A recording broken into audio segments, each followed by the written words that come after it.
There's a kind of silence you only find in the American Southwest. It's not the absence of sound. It's more like the land is holding its breath, listening, waiting for you to make the first move. If you've ever stood alone in the desert after dark, you know exactly what I mean. The air doesn't just go quiet, it thickens.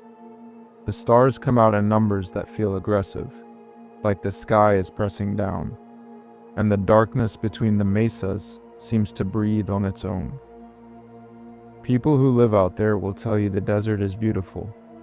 They'll also tell you there are places you don't go, hours you don't keep, and if something calls your name from the dark, you don't answer. You don't look. You leave. That's not superstition. That's survival. Every person in this video agreed to talk, but not one of them agreed easily. Some took months of conversation, one took years, and one family still hasn't decided if what happened to them is over. The Navajo have a word for what these people encountered. I'm not going to say it. Not because I'm dramatic, because the elders who carry that knowledge don't say it either, and they have better reasons than I do. What I will tell you is that these stories are not legends. They're not folklore passed down around a fire.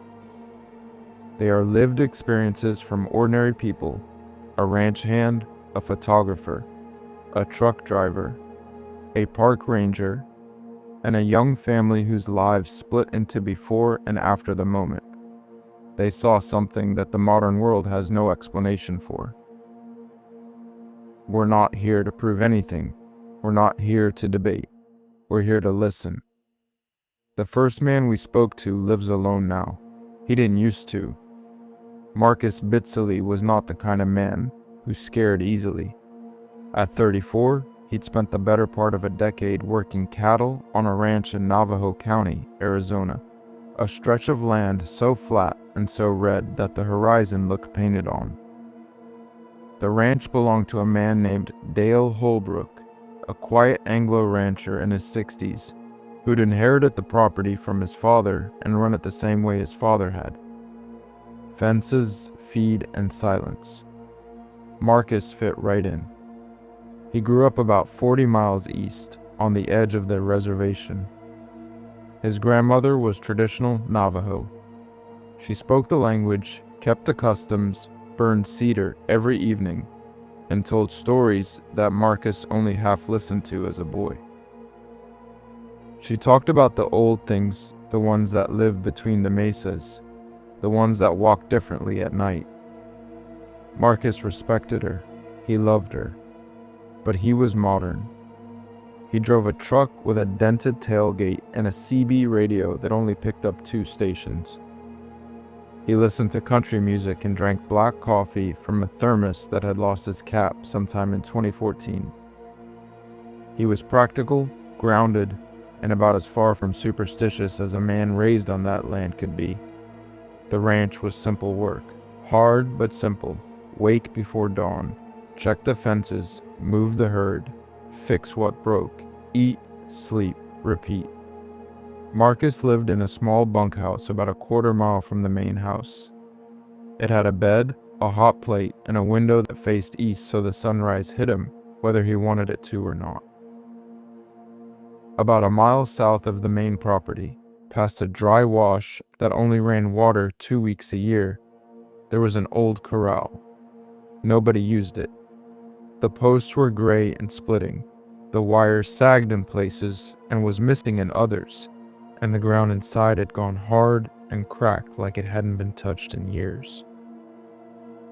Dale once mentioned that the previous owner built it. Said the man used it for a season, maybe 2, and then just stopped going out there. Didn't tear it down, didn't explain, just stopped. Marcus never thought much about it. It was just another piece of the landscape. But he noticed something that he filed away in the back of his mind without really examining it. The cattle wouldn't go near that corral.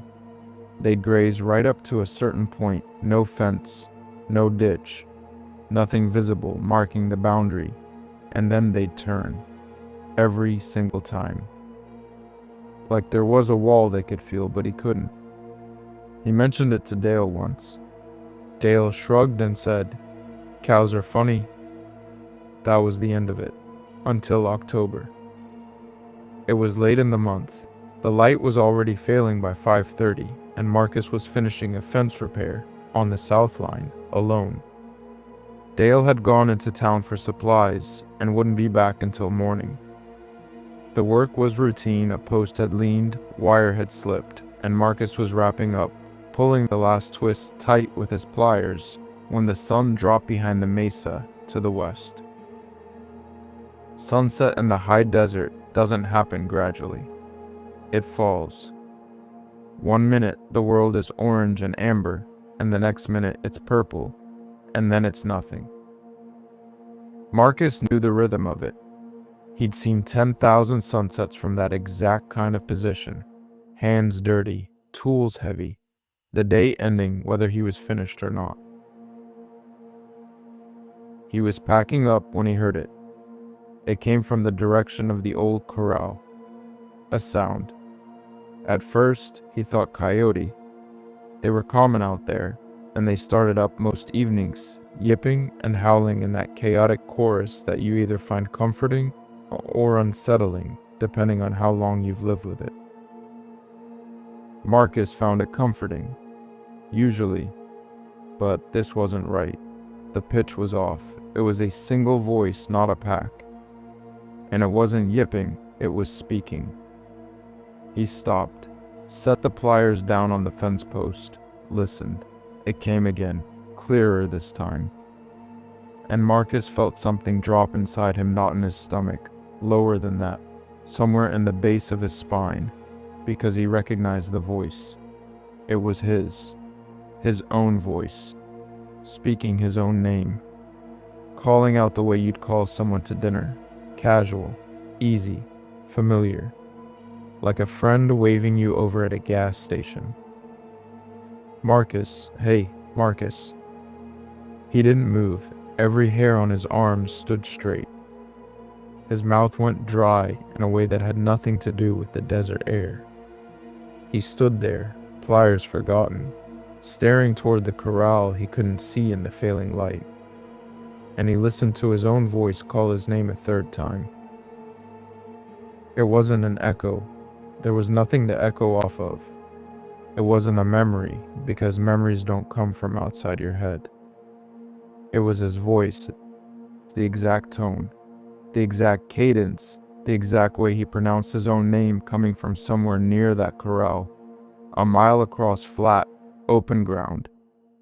And then his grandmother's voice came back to him, not from the desert. From 20 years ago, sitting on her porch, her hands busy with something, her eyes on the horizon. She'd said it in Navajo first, then in English, the way she always did when she wanted to make sure he understood. If something calls your name out there, and it sounds like someone you know, you don't answer, you don't look, you leave.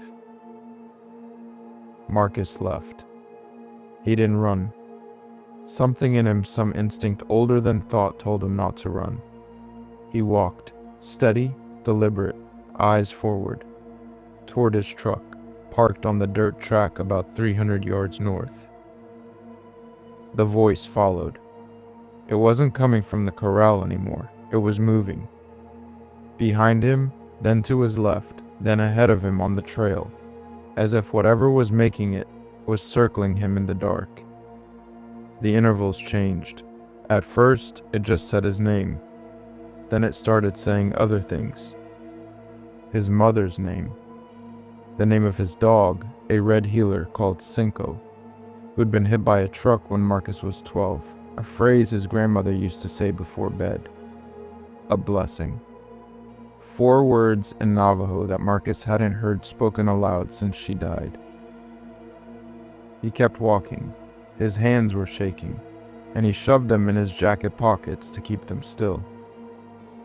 The truck was close now, 100 yards, 50. He could hear his own breathing. He could hear the crunch of his boots on dry earth. And beneath those sounds, woven through them like thread through fabric, the voice, his voice, saying things that only he would know, things that had no business being spoken out in the open, in the dark, by something that was not him. He reached the truck, pulled his keys from his pocket, dropped them, picked them up, dropped them again. His hands wouldn't cooperate. They were trembling so badly that the keys rattled against each other like tiny bells. He got the door open, and as he pulled himself up into the cab, he looked back. He didn't mean to. His grandmother told him not to. But the body does what the body does, and he looked. Across the flat, maybe 200 yards south, something was standing near the old corral. The light was almost gone. He couldn't make out details, but the shape was wrong. It was tall, taller than a person should be, and narrow in a way that made his brain stutter. The limbs were too long, or the torso was too short, or both. The proportions didn't add up the way a human body is supposed to. And even at that distance, even in near darkness, Marcus could tell it was facing him. He couldn't see eyes. He couldn't see a face. But he knew, the way you know when someone is staring at you across a room, that it was looking directly at him. He got on the truck, started the engine, drove. He did not look in the rearview mirror, not once, not the entire way back. When he reached the bunkhouse, he locked the door. In 3 years of living on that ranch, he had never once locked his door. He sat in a chair facing it with every light on, and he did not sleep. In the morning, the world looked the same as it always did. Red dust, blue sky, fences stretching to the horizon. Marcus drank his coffee. He stood on the step of the bunkhouse and looked south toward the old corral. And in the daylight, it was nothing. Rotting posts and sagging wire and cracked ground. Just old wood and silence. He drove out there. He's not sure why. Maybe he needed to prove to himself that what had happened was exhaustion, or wind, or some trick of desert acoustics that he could explain if he just looked hard enough. Maybe he needed to see normal ground and feel normal dirt under his boots and tell himself that the night had been a malfunction of his own tired mind. He parked near the dry wash and walked to the corral. In the dirt, near where the figure had stood, he found tracks. They started about 30 feet from the nearest post. Animal prints. Large, canine, maybe a big coyote or a wolf. Though wolves hadn't been in that part of Arizona in years. The prints were deep, clear, pressed into the dust with weight. But they changed. Over a span of about 15 feet, the rear prints began to elongate. The stride widened. The spacing shifted from the 4-beat rhythm of something on all fours to something else. Something that was rising, redistributing its weight, lifting upward.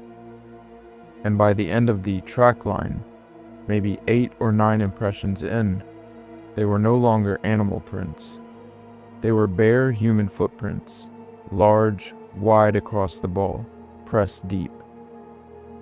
And then they stopped.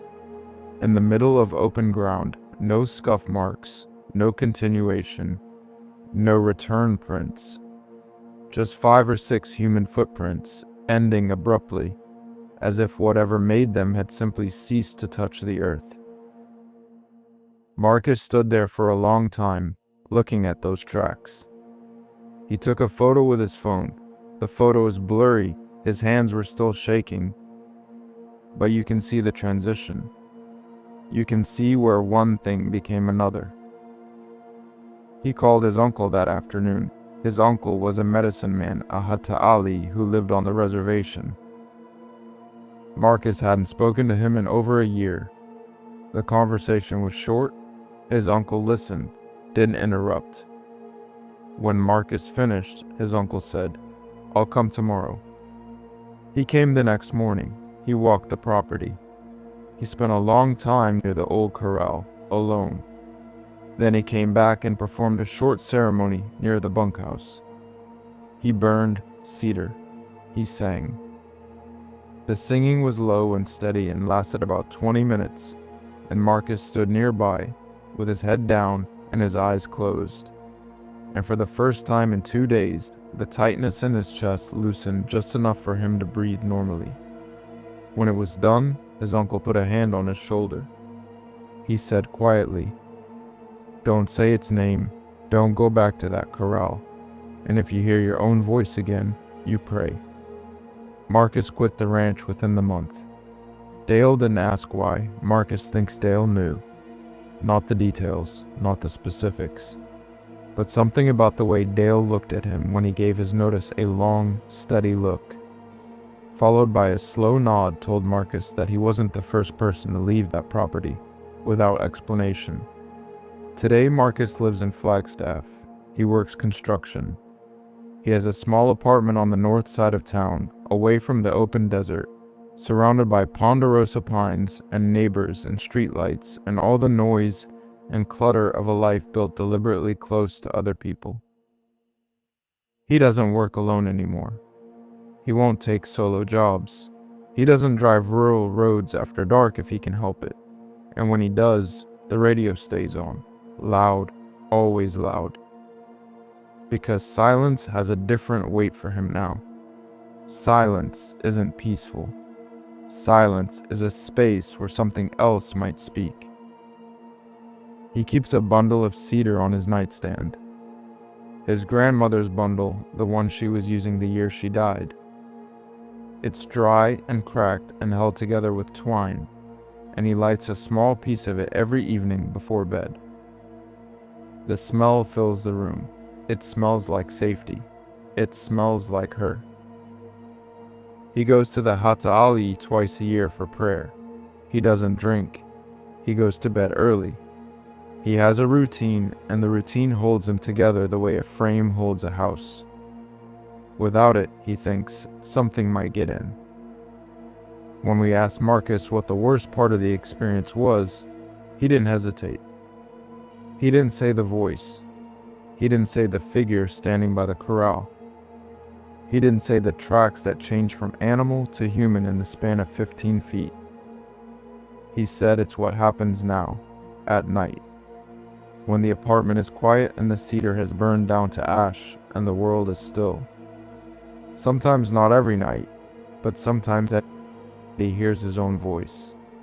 Just barely. Just at the edge of hearing. A whisper coming from the hallway, or the kitchen, or somewhere just outside the window. His name, spoken the way he would speak it. Casual, familiar. He tells himself it's his imagination. The residue of a bad night that left a mark. He tells himself that the ceremony worked, that the cedar protects him, that he's safe here in this apartment with the lights on, and the door locked, and the neighbors on the other side of the wall. He doesn't fully believe it. Marcus sleeps with the lights on now. He has for 2 years. He sets his alarm for 5 a.m. because the hours before dawn are the hardest, and having a reason to be awake makes them shorter. He told us one more thing, right at the end, almost as an afterthought. He said it quietly, the way you say something you've been carrying for a long time and have never found the right place to set down. People ask me why I moved, why I left the ranch, and I tell them I wanted to change. Better money in construction, more opportunity in the city, all that. He paused, looked at his hands. But the truth is, I left because it knew me. Whatever was out there, by that corral, it knew things about me that I've never told anyone.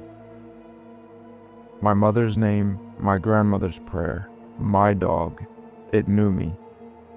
And the thing that keeps me up at night isn't that I heard it, or that I saw it. It's that it's still out there, and it still knows me, and I have no idea what it plans to do with that. He finished his coffee, set the mug down, and for a long time after that, Neither of us said a word.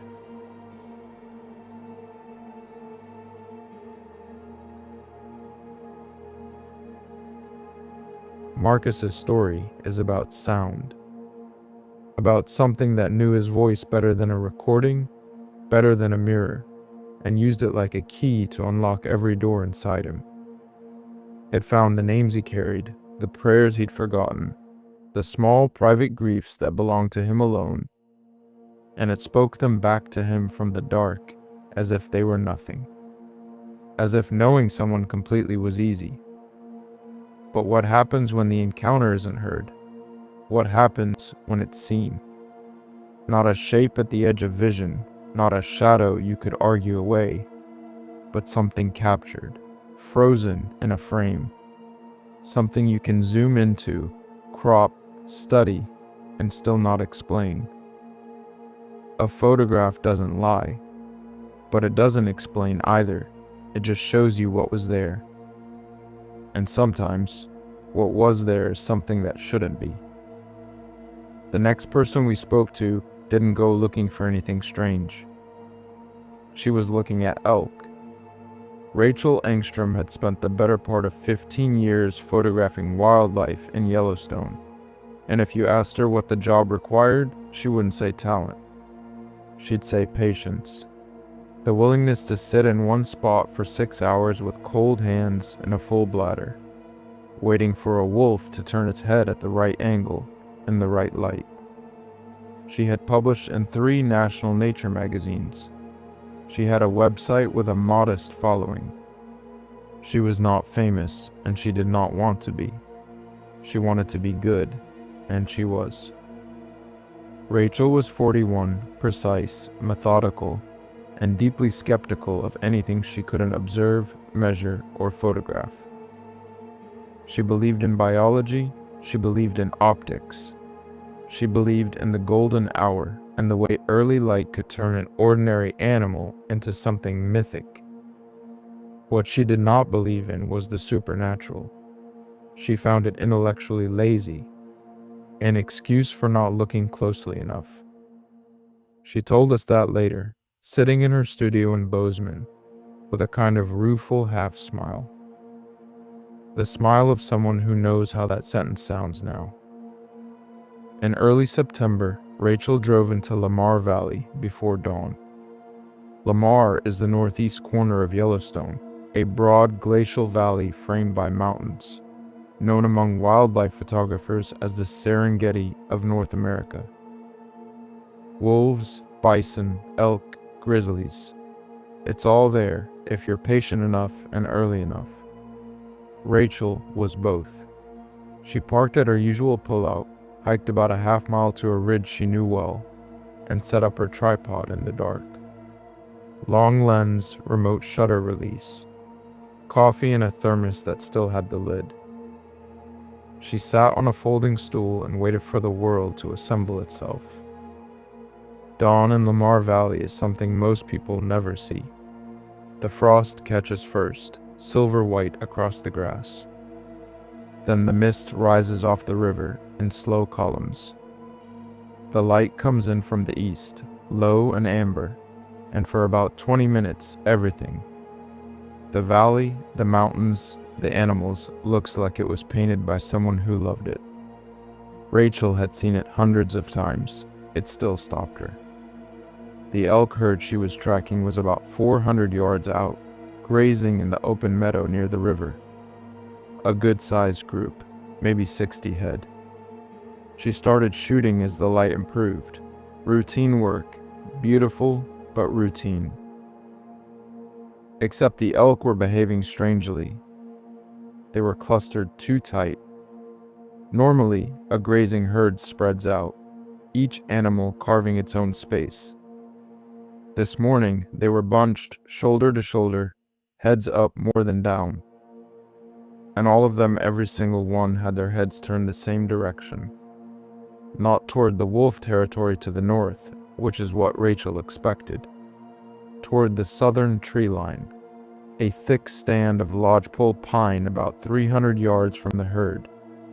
Rachel noted it, adjusted her lens toward the tree line, saw nothing, went back to the elk.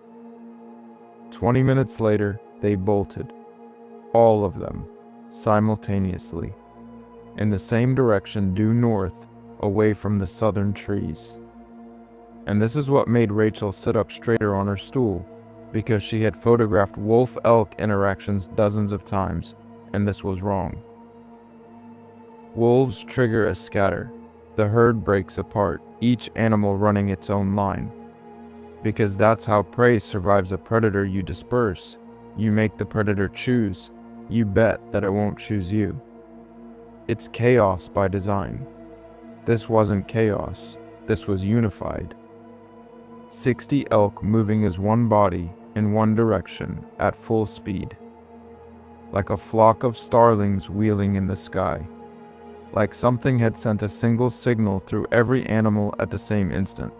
And the signal said, "Go, now, don't look back."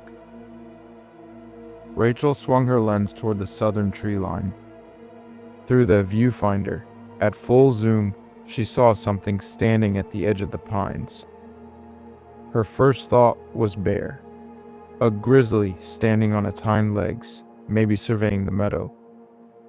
She'd photographed that behavior before, but the shape was wrong. Too narrow through the shoulders, too tall.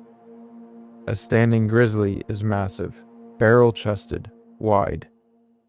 This was lean, almost thin. The height was hard to judge against the trees, but it looked tall, 7 feet, maybe more. She pressed the shutter, 3 frames, maybe 4. Her hands were steady. 15 years of fieldwork had given her hands that didn't shake, and the muscle memory was so deep that she could shoot on instinct, while her conscious mind was still trying to process what it was seeing. Then the thing moved, and the way it moved is what ended Rachel's relationship with the word bear and every other comfortable explanation she might have reached for. It didn't walk, it didn't turn and lumber into the trees the way a bear would. It dropped, from fully upright to all fours, in a single fluid motion that Rachel later described to us 3 different ways, searching for the right words each time, before settling on. It was like watching a person fold backward and then become something else. Like the bones weren't fixed, like they could go any direction. The joints bent wrong. She was sure of that. The elbows, or what should have been elbows, went the wrong way. The spine curved in an arc that she knew, from years of studying animal locomotion through a lens, was not something any anatomy she'd ever encountered could produce. On all fours, it moved fast, faster than it had any right to. It covered the distance to the tree line in seconds and disappeared into the pines like water into soil. Rachel sat on her stool for a long time after that. Her coffee went cold. The valley was empty. The elk were gone. The mist was burning off. Everything looked normal, and nothing felt normal. And she stayed perfectly still because she did not trust her legs to hold her if she stood. Back at the cabin she rented in Silvergate, Rachel uploaded the photos to her laptop the way she always did. Methodical, folder labeled by date and location. She clicked through the elk shots first. Beautiful. Golden light, frost on fur, breath visible in the cold air. Magazine quality. Then she reached the 3 frames from the tree line. The first was useless. Motion blur, too much zoom. The autofocus hunting for something it couldn't lock onto. A smear of green and brown. The second was sharp. She told us she sat in front of her laptop for a full minute before she could make herself look at it properly. Not because it was blurry or ambiguous, because it wasn't. The image showed a figure standing at the edge of the lodgepole pines. Bipedal, upright, taller than the brush around it suggested it should be.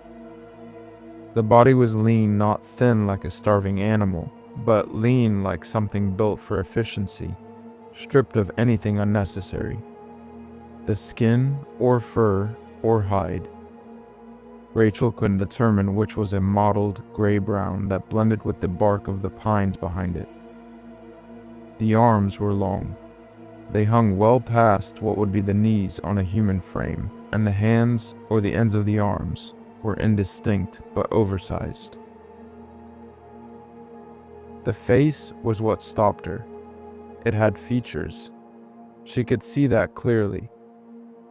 There were eyes, and there was a mouth, and there was a structure that suggested a nose or a snout. But the proportions were wrong in a way that our brain kept trying to correct and couldn't. The mouth was too wide. Not open, just wide, the line of it extending further across the face than any animal or human mouth should. The eyes were set slightly too far apart, and they caught the early morning light and reflected it back, the way a deer's eyes do in headlights, except the color was wrong. Not the amber or green of a nocturnal animal. Something paler, almost white. The third frame showed movement, the beginning of the drop to all fours. The spine was arched in a position that Rachel, who had studied animal anatomy for her work, recognized as anatomically impossible for any mammal she knew of. The vertebrae would have to be, she used the word, unmoored, as if they weren't connected to each other in a fixed sequence, as if they could rearrange. Rachel saved the files. She backed them up to an external drive. She closed the laptop. She poured her cold coffee down the sink and made a new cup, and stood at the kitchen window of the cabin, looking out at the mountains, and she tried very hard to think of something, anything that what she had photographed could be. She couldn't. She showed the second image to a biologist friend, a man who had worked in Yellowstone for over a decade and knew the local fauna the way a mechanic knows engines. He looked at it for a long time. His face changed. He went quiet in the particular way that people go quiet when they're seeing something they don't want to see. He said, "That's not a bear." Rachel waited for him to say what it was. He didn't. He changed the subject. He asked about her lens settings. He asked about the distance. He did not ask her to show him the image again, and when she offered, he said, "I'm good." She posted the photo on a private wildlife photography forum, a small community, maybe 300 members, people she trusted professionally. She included the metadata, date, time, GPS coordinates, focal length, exposure. She asked if anyone could identify the animal. Within 4 hours, she received a direct message from an account she didn't recognize. 6 words. "Where exactly was this taken? Please delete this post." She didn't delete it, but she removed the GPS coordinates. Over the following weeks, more messages came. Some were curious, some were aggressive. 2 were from people who claimed to have seen similar things in the Lamar Valley area. One was from a man who said he'd worked for the U.S. Fish and Wildlife Service for 20 years and who told her, off the record, that there were incident reports from that region of the park that were filed and then quietly removed from the system. Reports that described animals or things that resembled animals that didn't match any known species. He said the reports were never investigated. They were simply archived in a way that made them very difficult to find.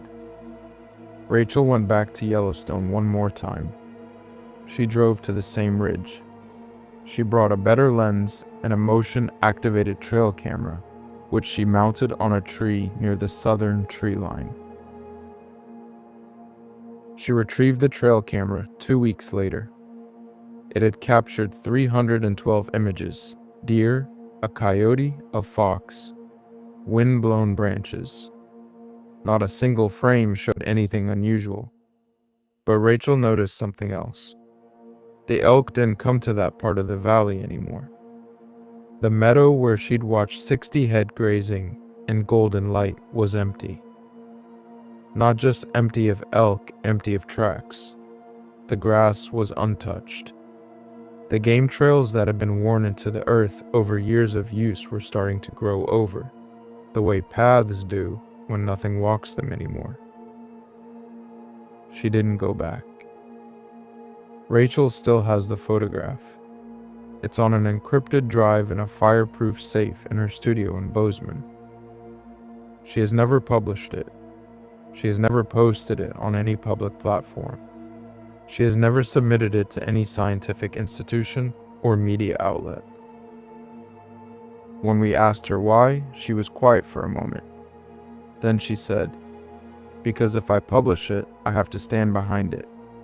And if I stand behind it, I have to accept what it means.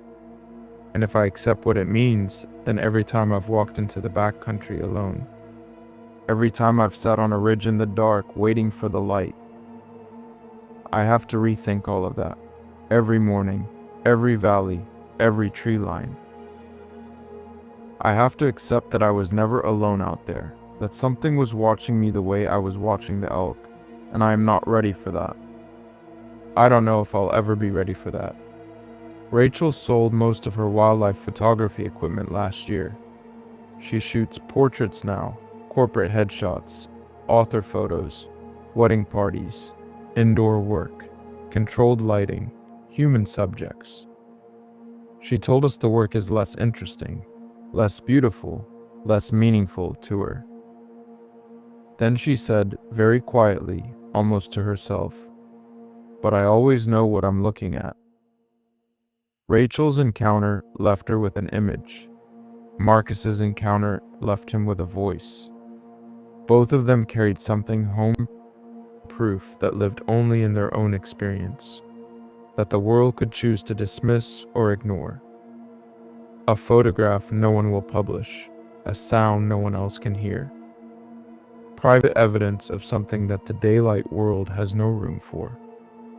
But there's a third kind of encounter, one where the thing doesn't appear at the edge of a tree line and wait to be seen. One where it doesn't call from the dark and let you walk away. One where it follows. The man in the next story wasn't in the wilderness. He wasn't standing in a valley or walking along a fence line. He was on a highway, under sodium lights, in an 18-wheeler, doing 70 miles an hour through the New Mexico night. And he has never driven that road again. Jerome Padilla had been driving trucks for 25 years, and in that time he had seen just about everything a highway could show a man. Blowouts at 70. Whiteout snowstorms in the Rockies. A sedan on fire in the median outside Gallup, with no one inside and no one standing nearby, just burning, like it had decided to end itself. He'd seen wildlife, elk, deer, coyotes. Once a mountain lion standing on the center line at 4 a.m. near Raton Pass, its eyes catching his headlights like 2 green coins. He'd seen wrecks that made him pull over and sit with his hands on the wheel for 10 minutes before he could drive again. He was not a man who spooked. 25 years on the road will either make you steady or break you, and Jerome was steady. 52 years old, divorced once, no kids, lived alone in a small house on the south side of Albuquerque with a yard he didn't maintain and a truck he did. He ran the New Mexico-Colorado corridor, mostly. Building materials, dry goods, sometimes produce. The work was solitary, and he preferred it that way. He liked the quiet. He liked the radio and the hum of the diesel and the feeling of the country opening up in front of him in the dark. His regular route took him up Highway 550. If you've never driven it, you won't understand. If you have, you already know. US 550 runs north from Bernalillo, just outside Albuquerque, up through the high desert and mesa country to Bloomfield and Farmington near the Colorado border. It cuts through the Jicarilla Apache Nation and the Navajo Nation. There are stretches, long stretches with no cell service, no shoulders, no exits, no gas stations, and no lights except your own. The road is narrow and the land on either side is vast and flat and dark in a way that feels intentional, like the landscape is keeping a secret, and the darkness is how it holds its tongue. Truck drivers who run 550 regularly have rules. Not official rules, not written anywhere. Just things that get passed down in truck stops and on CB channels, the way fishermen share warnings about certain stretches of water. The main one is simple. Don't stop between Nageezi and Bloomfield after midnight. If you absolutely have to stop, mechanical failure, fatigue, emergency, keep your engine running. Keep your doors locked and don't get out of the cab. Jerome knew the rule. He'd heard it from a dozen drivers over the years, most of them old-timers, most of them Navajo, or from families that had lived in the area for generations. He always nodded when they told him. He never argued, but he didn't take it seriously either. It was trucker folklore. Every long highway had its version.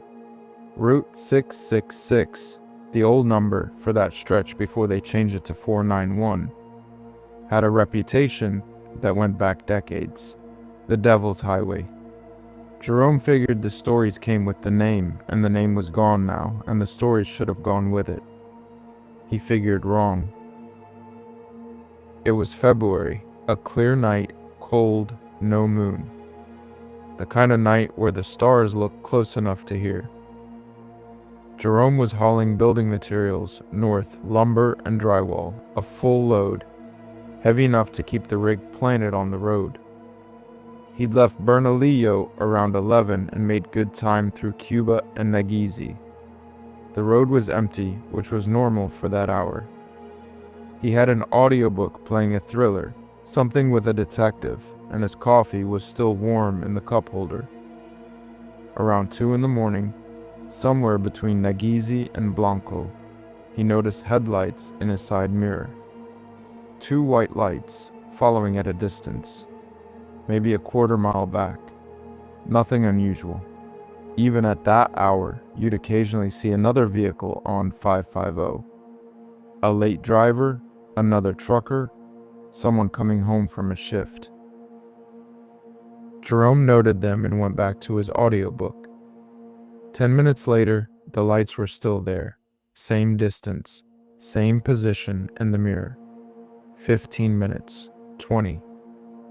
The lights hadn't gained, hadn't fallen back, hadn't drifted to pass. They were matching his speed exactly, like they were tethered to his trailer by an invisible cable. Jerome tested it. He eased off the gas and let his speed drop from 65 to 55. The lights slowed with him. Instantly. No lag, no gradual deceleration. The moment he slowed, they slowed, as if the distance between them was fixed. He pressed the accelerator, brought it up to 70. The lights matched. 75, they matched. Same distance, same position. Same steady, unwavering glow in his mirror. Jerome reached for the CB, clicked to the common channel, static. He tried channel 19, the trucker standard. More static. His phone was on the dash, no signal, but that was expected on this stretch. He was alone with whatever was behind him, and the road ahead was empty, and the desert on either side was black. He adjusted his side mirror, angling it down, trying to get a better look at the vehicle. And that's when the first real pulse of fear went through him, not unease, not curiosity, but fear. The kind that starts in the back of your throat and sinks. There was no vehicle. The headlights were there. He could see them clearly. 2 white points of light, bright, steady, exactly where headlights should be. But between the lights and the road surface, there was nothing. No grill, no bumper, No hood, no windshield, no cab. Just two lights floating at headlight height, moving at 65 miles per hour, 300 feet behind his trailer, as if someone had cut the front of a truck away and left only the eyes. Jerome stared at the mirror for longer than he should have. Then he looked back at the road, gripped the wheel, and pressed the accelerator to the floor. The rig climbed to 75, 80. The trailer swayed on the curves, and Jerome corrected with the steady instinct of a man who had kept heavy loads between the lines for a quarter-century. He didn't look in the mirror. He didn't want to see what the lights were doing. But he felt them. They were closer. He checked. He couldn't help it. The lights were at 200 feet now, closing the gap slowly, steadily, like something that had no need to hurry because it already knew how this ended. Jerome's CB crackled. He nearly hit the roof. The radio had been dead static for 30 minutes, and now it was alive, a voice, distorted, broken into fragments by interference, but unmistakably human, or almost human. It was speaking Navajo. Jerome didn't speak Navajo fluently. He'd grown up in Albuquerque, second generation. His father was Hispano, his mother Anglo, but his ex-wife was Navajo, and they'd been married for 9 years. And in that time, he'd picked up pieces of the language the way you pick up anything you're immersed in, not fluently, but enough to recognize the shape of it. Enough to catch certain words. He caught one now. A word his ex-wife had told him once, years ago, during one of the few times she talked about the things her family didn't talk about. She'd said the word quietly, almost apologetically, and then told him never to say it out loud, especially not at night, especially not out here. It was a word for something that walks on all fours and then stands up. Something that wears other shapes the way a person wears a coat. That word was coming through his CB radio at 2 a.m. on an empty highway in the middle of the Navajo Nation, spoken by a voice that sounded like it was coming from very far away and very close at the same time. The lights were at 100 feet. Jerome keyed his CB. His voice came out thin and tight, a voice he didn't recognize as his own. Anyone on 550 north of Nagizi, I need a copy. I need someone to respond. Something is following me. Nothing, just the voice. Low and rhythmic now, almost chanting, but wrong, like a chant being performed by something that had heard chanting, but didn't understand what it was for. A mockery, a mimicry of prayer. Then the lights split. They separated, the left light drifting to the left side of the road, the right light to the right, and they moved forward, past the rear of his trailer, along the flanks of his rig, one on each side, keeping perfect pace. As if whatever had been following him had opened itself up and was now running alongside him, flanking him, the way wolves flank prey. Jerome looked out his driver's side window. He didn't want to. His body looked before his mind could stop it. In the faint glow of the left light, a light that should have been illuminating the road, the brush, the shoulder, but wasn't casting light on anything, wasn't reflecting off anything, existed only as a point of luminance. In the dark, he saw something running alongside his truck on the desert floor. It was keeping pace at 80 miles per hour. It was on 4 legs, but the legs were too long, and the body was wrong hunched, compressed, like a large animal that had been taken apart and put back together by someone who had only seen a photograph and was guessing at the arrangement. The gait was fluid, but alien. It covered ground in long, loping strides that seemed to require no effort, no strain, no breath. Jerome did not look again. He fixed his eyes on the road. He gripped the wheel until his knuckles went white and the bones in his hands ached. He prayed, not formally, not with words he'd memorized. Just the raw, desperate negotiation of a man who has run out of explanations and is reaching for anything that might help. Please, please. Whatever you are, leave me alone. Please let me get to the end of this road. He drove. The miles crawled. The night pressed against the windows. The CB muttered and hissed. The lights held their positions on either side of the cab, steady, patient, unrelenting. And then, just past Bloomfield, they vanished. Not gradually, not one fading before the other.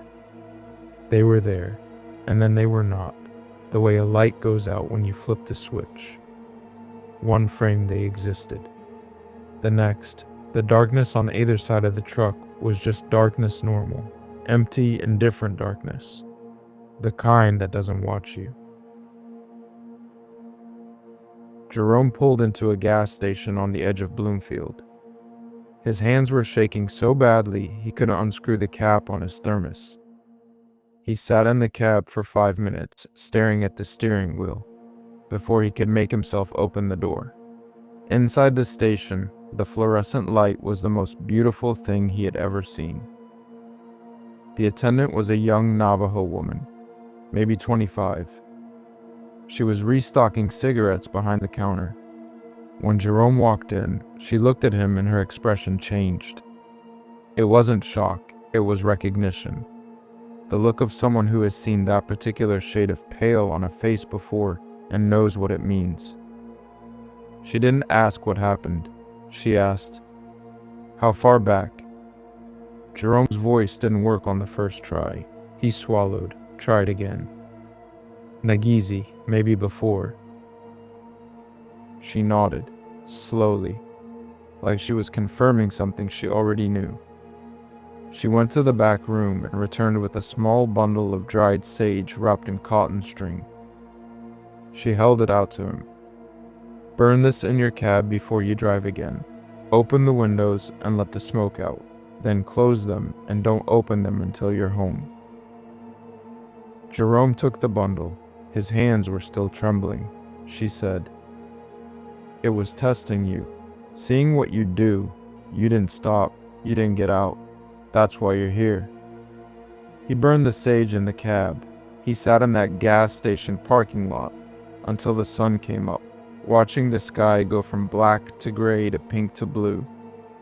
And only when the light was full and the world looked solid again did he put the truck in gear. He took the long way home, south on 371 to Crown Point, west to Thoreau, down at 40 to Albuquerque. 3 extra hours. He didn't care. Jerome installed a dash cam after that night, a good one, high definition, wide angle, infrared for low light. He mounted it on the dash facing forward and added a rear-facing camera on the trailer. A few months later, when he could bring himself to do it, he pulled the footage from that drive. The night of the lights, Nagizi to Bloomfield. The forward camera showed what you'd expect, the road. His headlights cutting through the dark. The white dashes of the center line, empty desert on either side. Bloomfield appearing in the distance.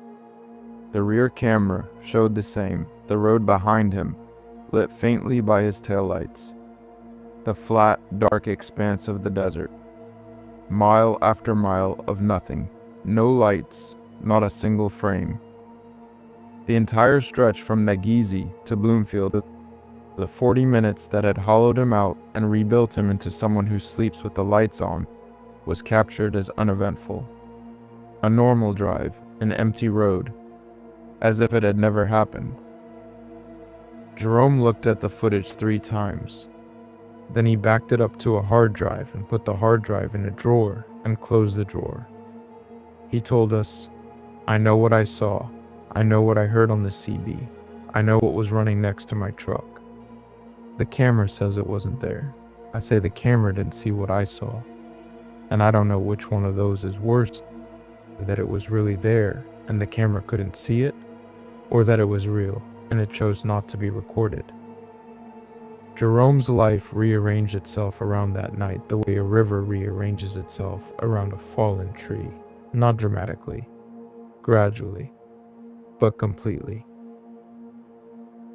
He stopped driving at night. Any route, anywhere, daytime only.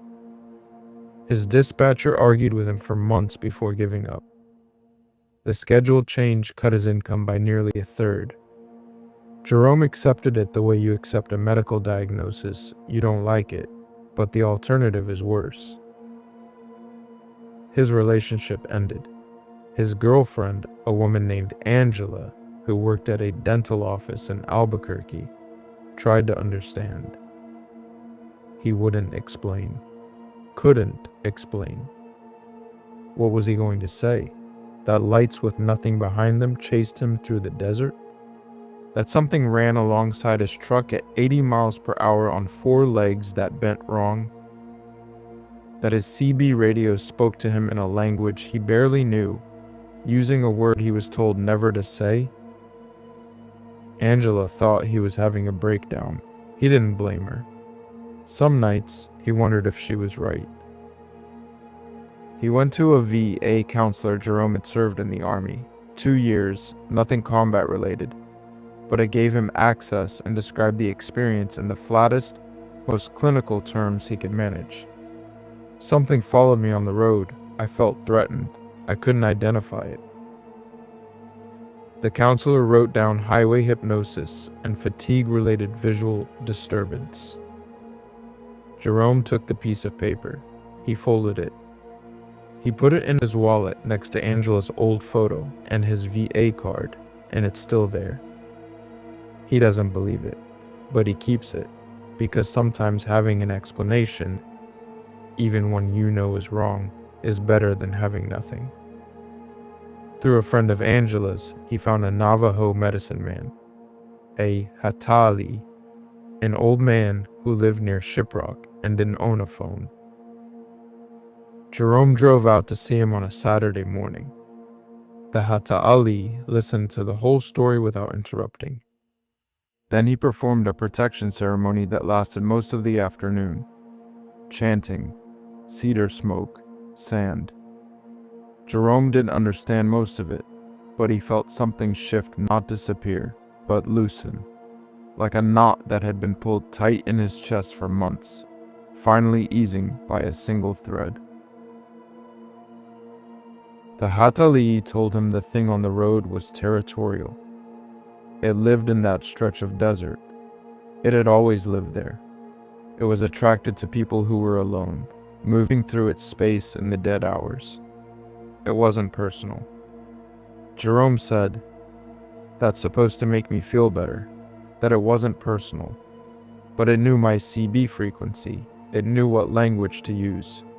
It knew the one word that would get under my skin. That feels pretty personal to me." The Hata'ali didn't argue. He gave Jerome a pouch of dried herbs and told him to keep it in his truck.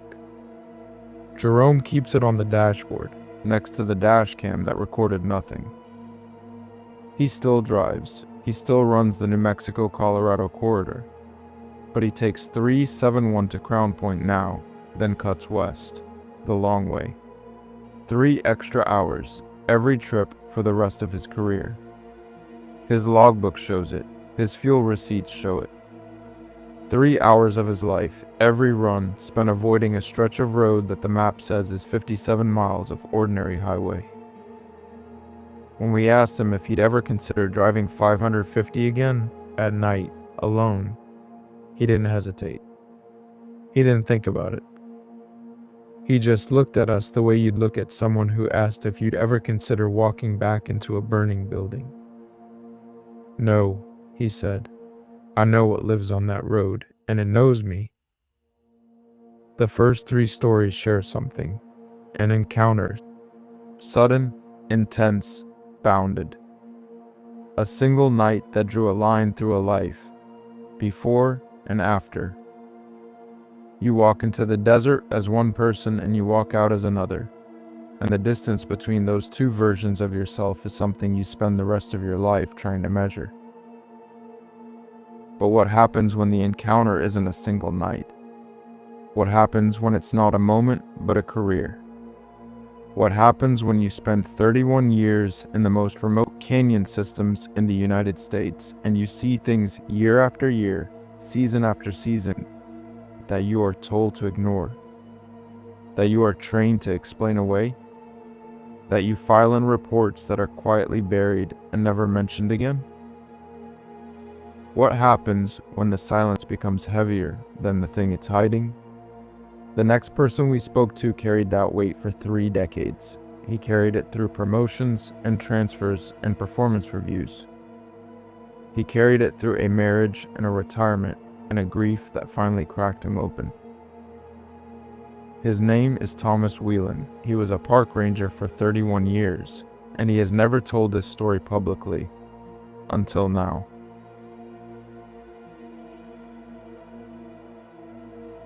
Thomas Whelan started with the National Park Service the summer he turned 22, and from the very beginning, he understood that the job was not what most people imagined.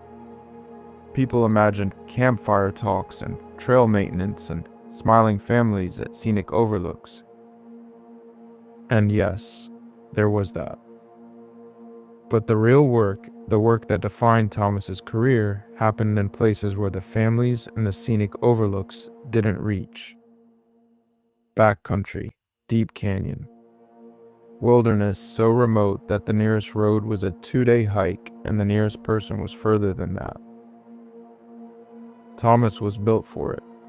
6'2", lean, quiet in the way that men who spend most of their time alone tend to become. He wasn't antisocial. He was simply calibrated for solitude. He could spend a week in a canyon without seeing another human being and come out the other side feeling rested. He knew the geology, the botany, the hydrology. He could read a landscape the way a doctor reads a chart, noting what was healthy, what was stressed, what was dying, what didn't belong. He spent his first decade at Capitol Reef National Park in south central Utah. If you've never been, it's hard to convey the scale. The water pocket, fold.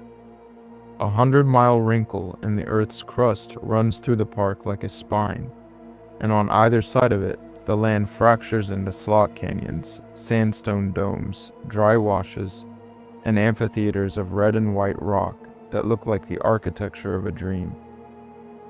It's beautiful in a way that borders on hostile. The silence is enormous. The distances are deceptive. And below the rim, in the canyons themselves, the light changes so dramatically between noon and dusk that the same place can feel like 2 different worlds depending on when you're standing in it. Thomas patrolled the backcountry. That was his job. Multi-day solo patrols through canyon systems that most visitors never entered, checking for resource damage, monitoring water sources, and occasionally searching for hikers who had gone further than they should have and gotten themselves turned around.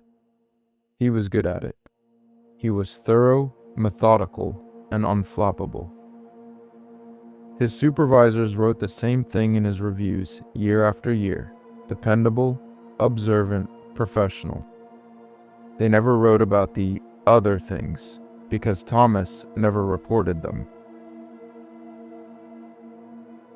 The first incident happened in 1989, his second year, late autumn. Thomas was on a 3-day patrol through a side canyon in the southern part of the park, a narrow, twisting drainage that didn't appear on most tourist maps and received maybe a dozen visitors a year. On the second afternoon, he came around a bend and found a campsite. It was recent. The tent was still up, a 2-person backpacking tent, orange and gray, staked neatly into the sandy floor. A cook stove sat beside a flat rock with a pot on it. A pair of hiking boots stood side by side near the tent entrance. A Nalgene bottle, half full, leaned against a pack. The fire ring held coals that were still warm, but there were no campers.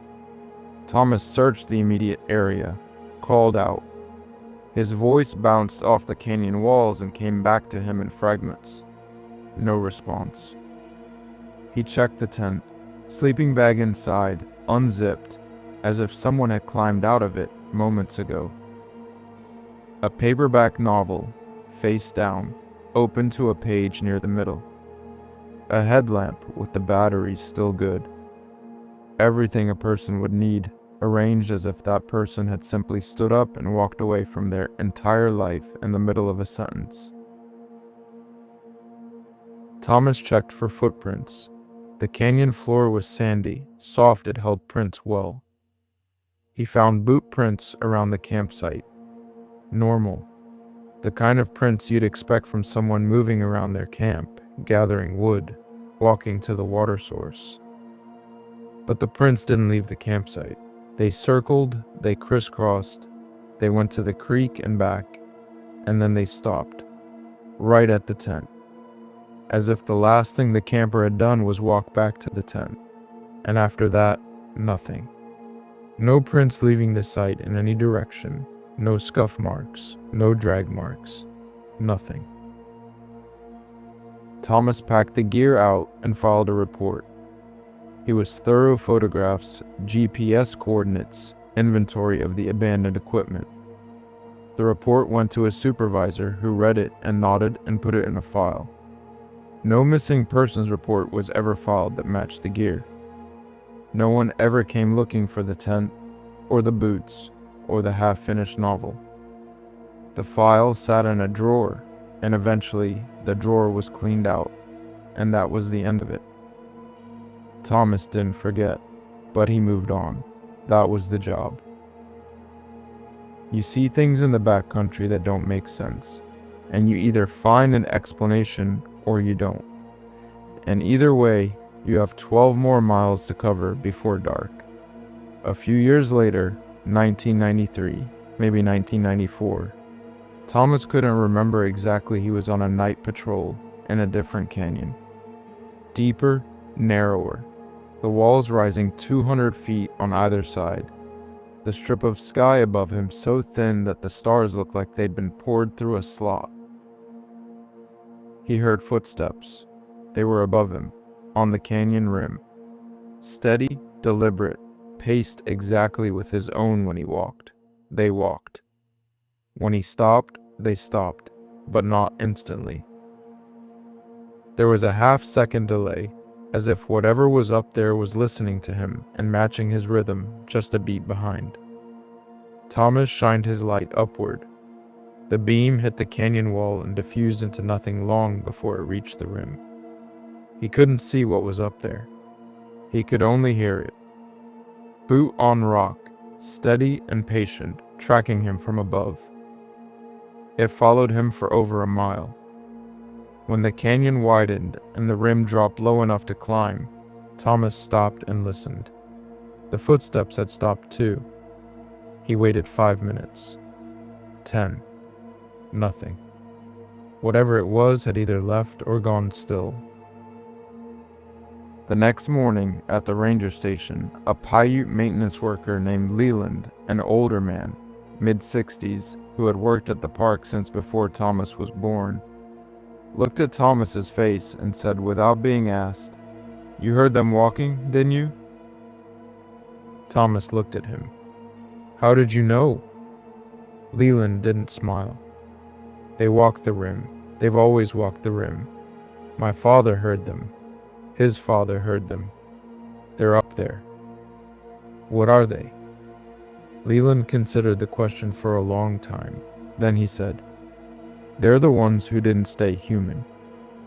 He gave Thomas a small bundle of cedar tied with red string. "Keep this on you when you go into the canyons, especially at night." He paused. "Better yet, don't go into the canyons at night." Thomas went into the canyons at night many more times. It was his job, but he carried the cedar every time. And sometimes, on still nights when the walls rose high and the sky narrowed to a slit, he heard them up there, walking the rim, pacing him step for step, patient and unhurried, as if they had nowhere else to be and all the time in the world. In 2002, Thomas transferred to the Escalante Canyons. Grand Staircase Escalante National Monument. If Capitol Reef was remote, Escalante was the edge of the known world. Canyons so deep and so narrow that sunlight only reached the floor for a few hours a day. Side drainages that hadn't been mapped. Places where the rock walls were so close you had to turn sideways to pass through. And the silence was so dense it felt like pressure against your eardrums. The incidents didn't stop. They got worse. He started finding animal carcasses, deer mostly, mule deer, which were common in the area. But the carcasses were wrong. The first one he found was in a side canyon, lying on a ledge about 4 feet off the ground. It was intact, no external wounds, no scavenger marks, no sign of predation. The hide was unbroken, but when Thomas touched it, the body felt loose. Soft in a way that a fresh carcass shouldn't be. He pressed on the rib cage and the bones shifted under his hand, moving independently of each other, as if they had been disconnected from the skeleton and placed back inside the skin in an arrangement that approximated, but didn't quite match, the original structure. He found 3 more over the next 2 years. Same condition. Intact hide, no wounds, bones rearranged inside. One of them, a large buck, had its skull rotated 180 degrees inside the skin, facing backward, while the body faced forward. The hide showed no incision, no cut, no opening large enough to allow what had been done to the skeleton inside. Thomas photographed everything. He filed reports. The reports were received, acknowledged, and archived. No investigation was opened. No wildlife biologist was dispatched. When Thomas asked his supervisor about it, the man looked at him with an expression that Thomas would later describe as practiced blankness and said, "Scavengers do strange things." Thomas didn't argue. He knew what scavengers did. This was not that. He found tracks. Not animal tracks, or not entirely. Prints that started as coyote and shifted over a span of yards into something else. The toes elongated. The stride changed. The weight distribution moved from 4-point to 2-point. And then the tracks would end, every time.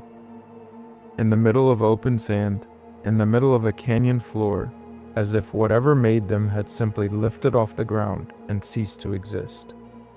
One night, November, cold, the canyon walls radiating the last of the day's heat like dying embers, Thomas woke in his tent to the sound of breathing. Not wind. He knew wind. He'd slept in canyons for 15 years and he knew every sound the wind made. The moan through a narrows, the whistle over a rim, the soft rush through cottonwood leaves. This was not wind. This was breathing. Slow, deliberate, wet. The sound of air being drawn through a mouth or a muzzle that was too close, just outside the nylon wall of his tent, inches from his head. Thomas lay still. He didn't reach for his flashlight. He didn't reach for his sidearm. He lay in his sleeping bag with his eyes open in the absolute dark, and he listened to something breathe. It circled his tent, slowly.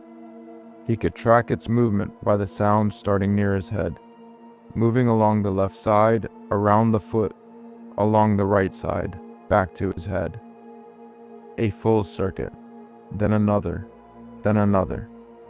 20 minutes by his estimate, though time did strange things in the dark. Then it stopped. Not gradually the way an animal would move off, the sound fading with distance. It stopped, mid-breath, as if it had simply ceased.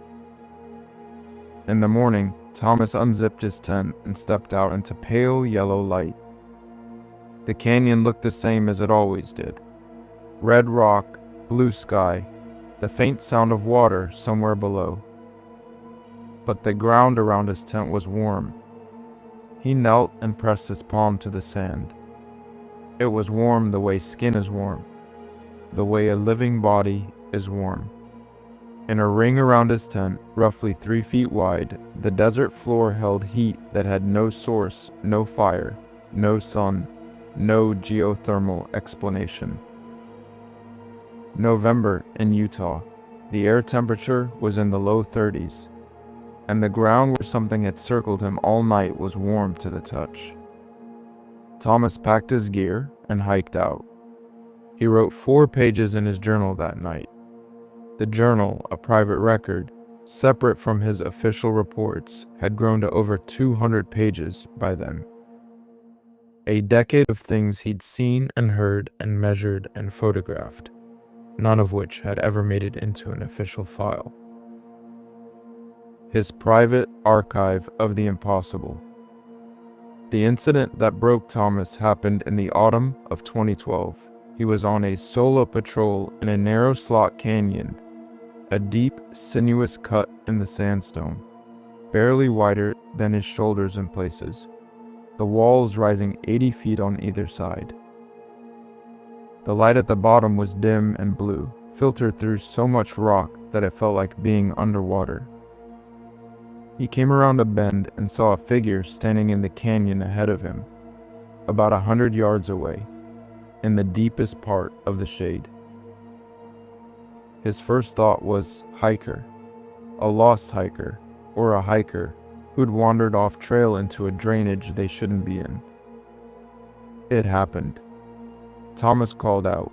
His voice echoed off the walls. The figure didn't move. He started walking toward it. Standard approach, steady pace, non-threatening posture. He called out again. "Hey, you okay? Do you need help?" No response. The figure stood motionless. At 50 yards, Thomas slowed. Something was pulling at him, not a sound, not a smell, but a feeling. The feeling you get when your body understands something before your mind does. The feeling that says stop. The figure was naked.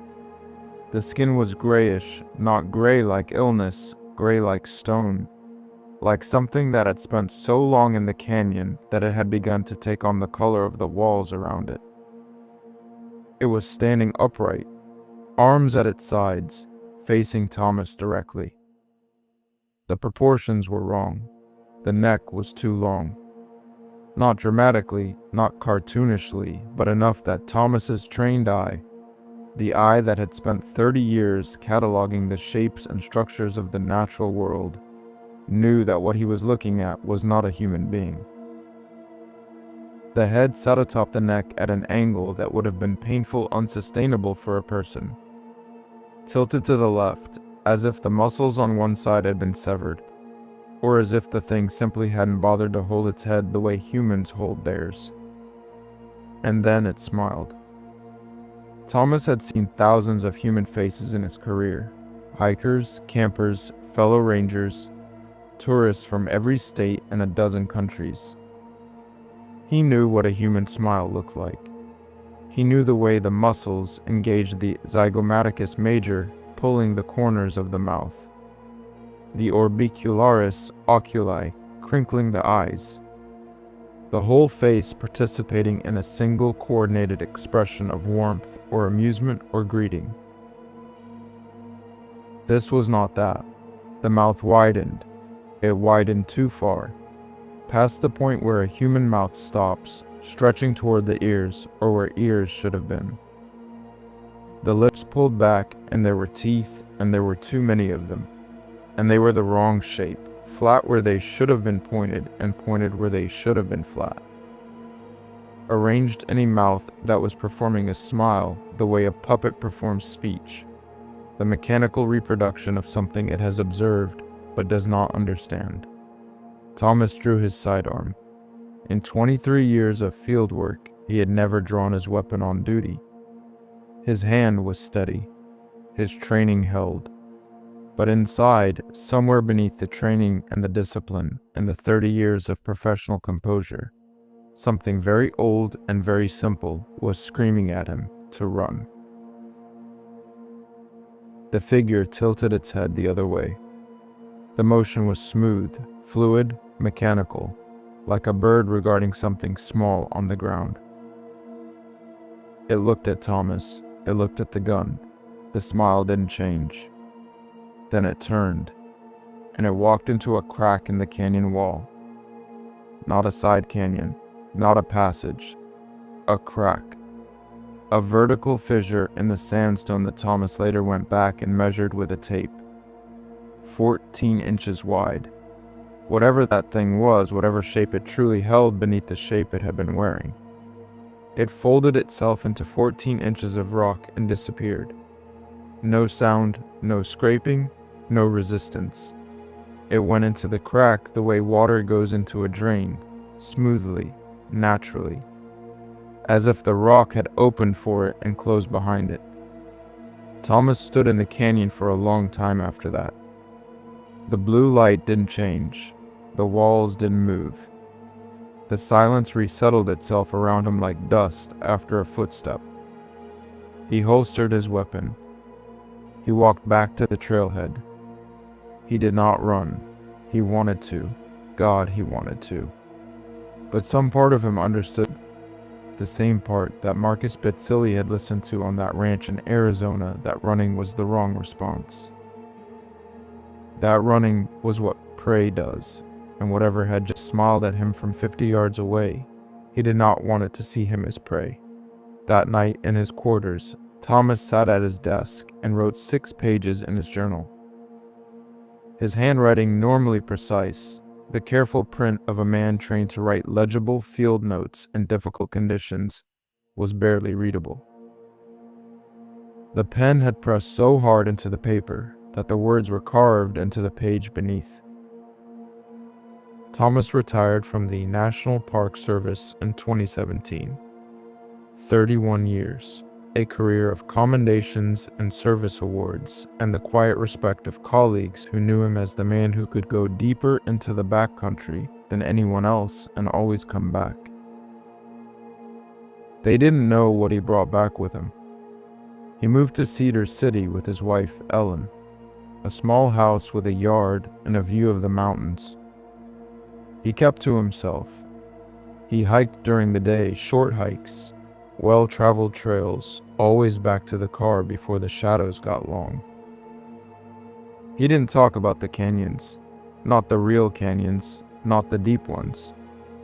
When friends asked about his career, he gave them the version with the campfire talks and the scenic overlooks and the smiling families. Ellen knew something was wrong. She'd known for years. Thomas would wake at night and sit in the living room with the lights on, staring at the wall, and when she asked him what was the matter, he'd say, "Nothing, couldn't sleep." She didn't push. She loved him enough not to push. But she could see the way he was carrying, even if she couldn't see the shape of it. In 2023, Ellen was diagnosed with pancreatic cancer. She died 4 months later. The loss broke something open in Thomas that 31 years of discipline had held shut.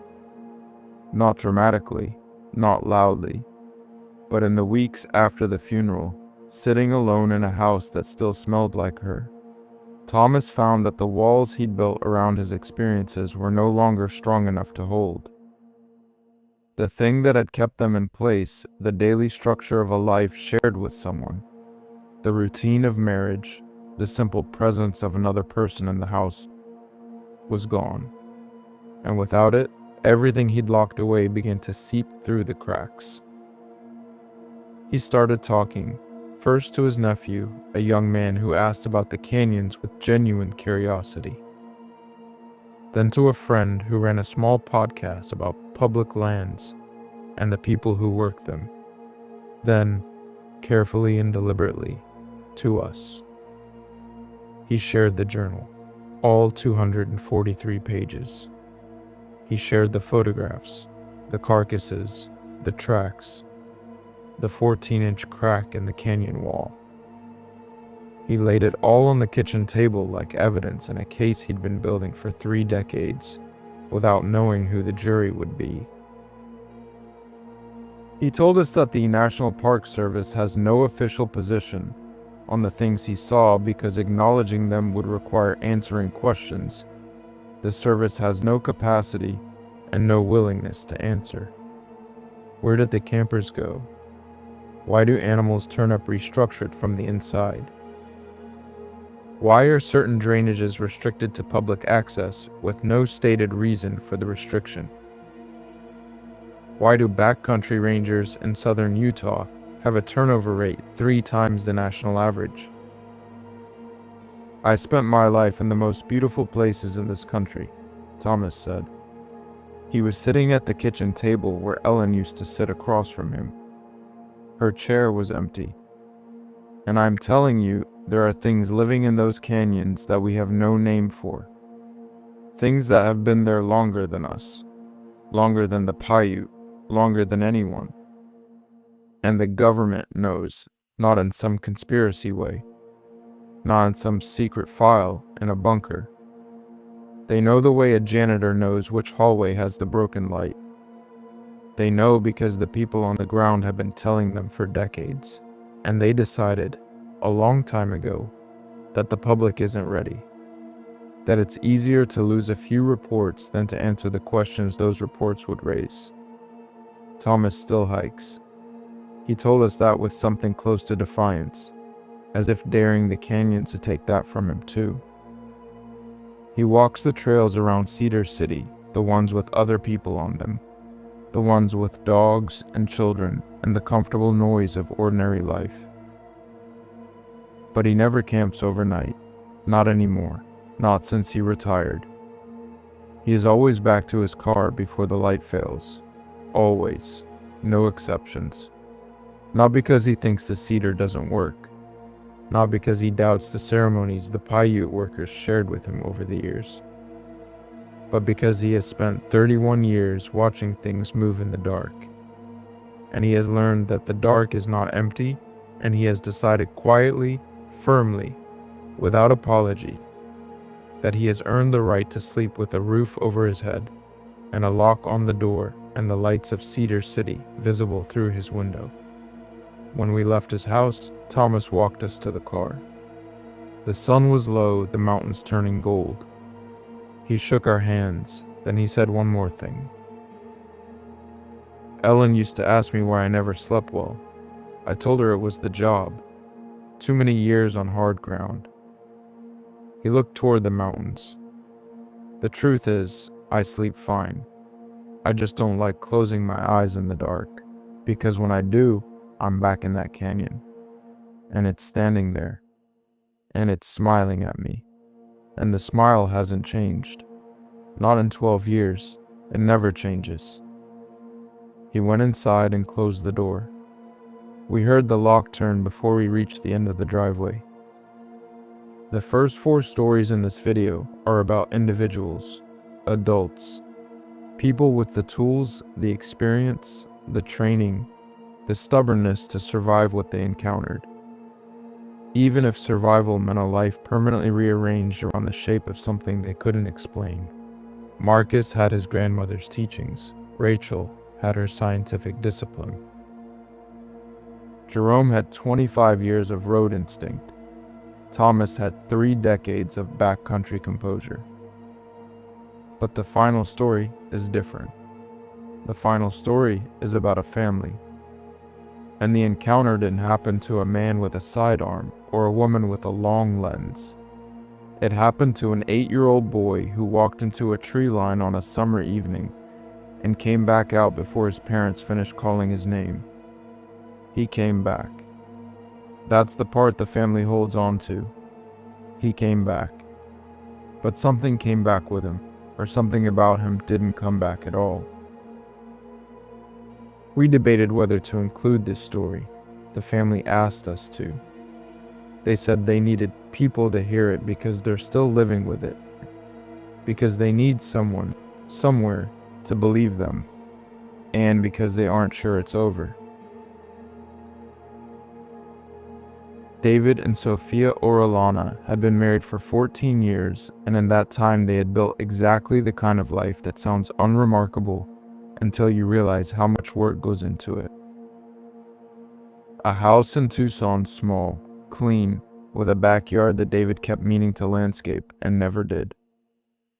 3 kids, Luisa, 11, who read too many books and had opinions about everything.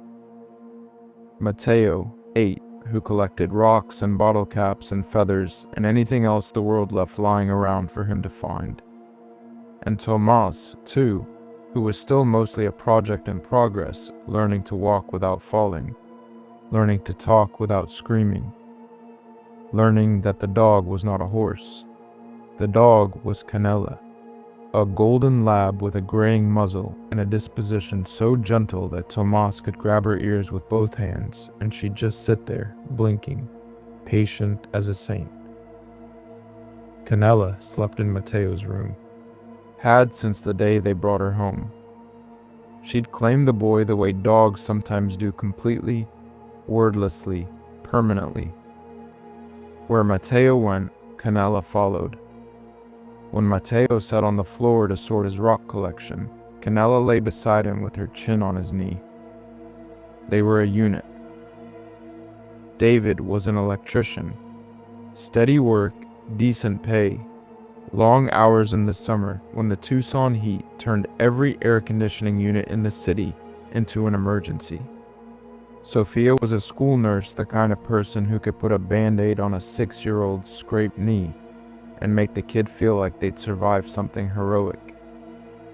They were good parents, not perfect, not extraordinary, just present, consistent, and deeply invested in the small, unglamorous work of raising 3 children in a world that didn't make it easy.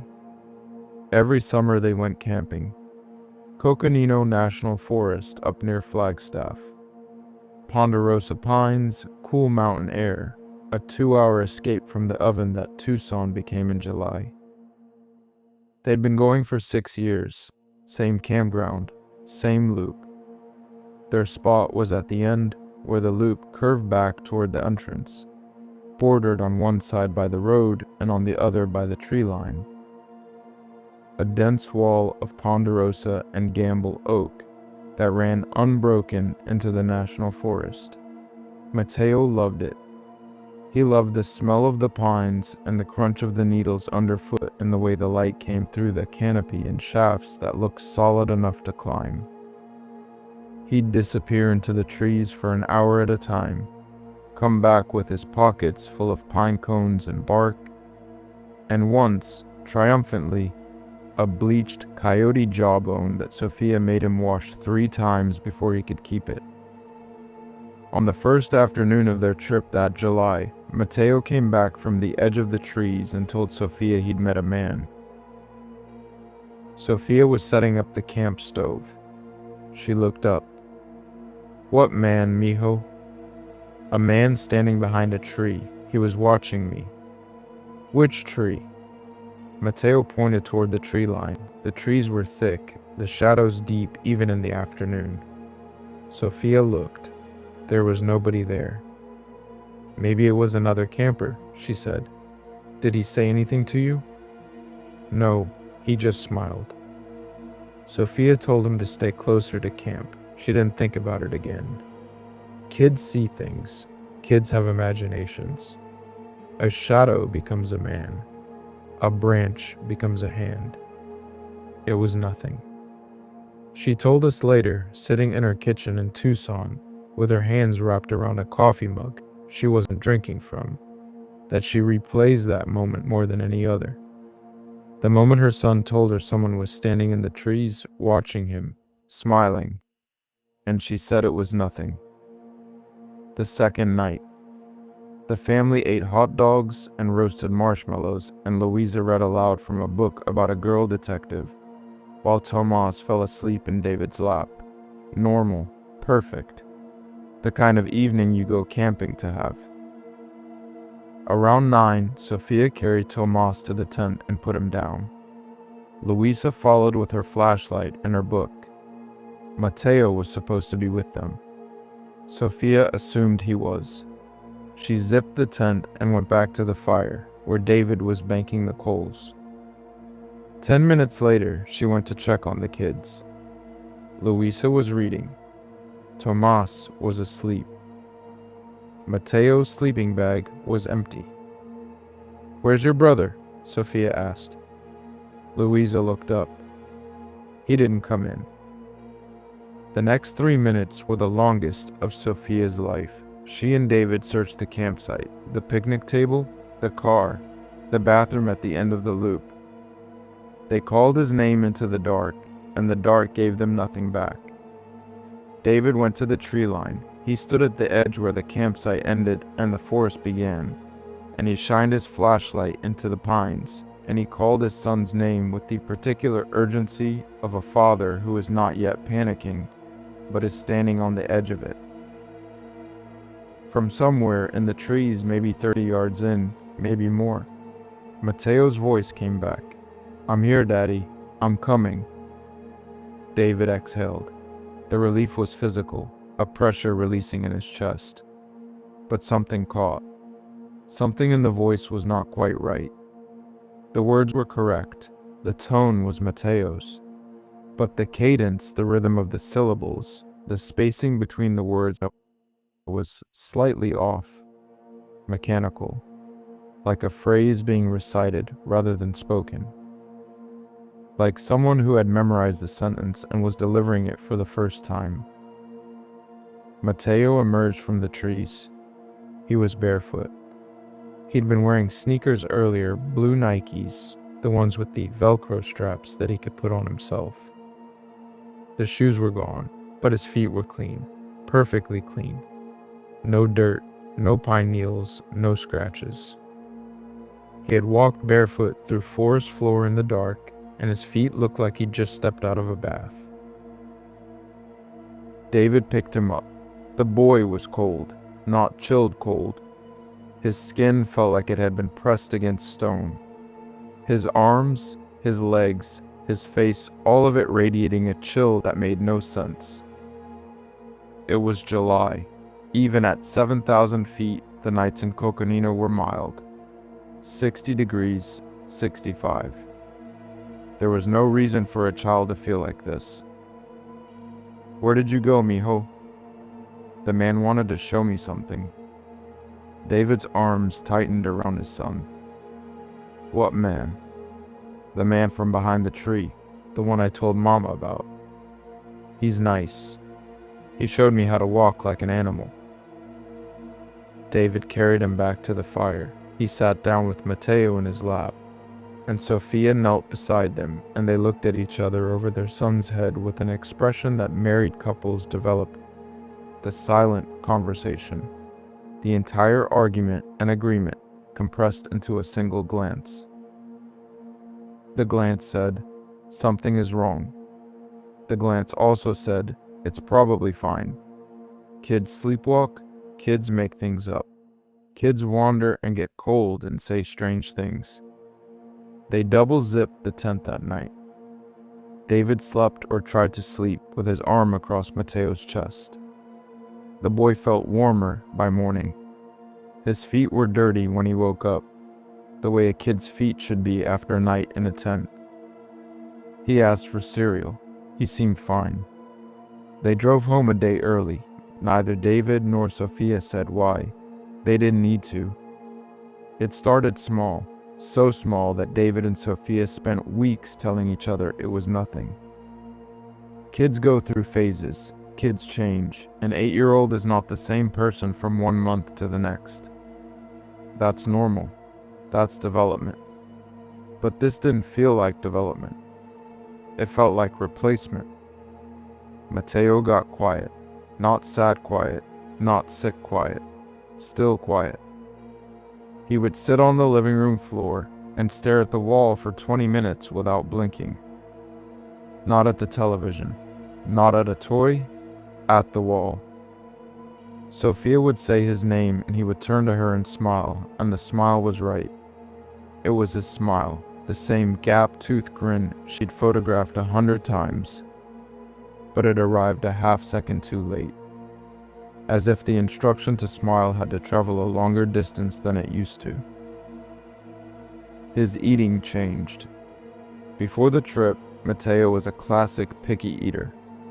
Chicken nuggets, mac and cheese, peanut butter sandwiches with the crust cut off. After the trip, he ate everything, whatever was put in front of him. Broccoli, fish, dishes with spices that used to make him push his plate away. He ate quickly, efficiently, without complaint or apparent enjoyment. Sophia described it as refueling, the mechanical intake of calories by a system that understood the necessity but not the pleasure.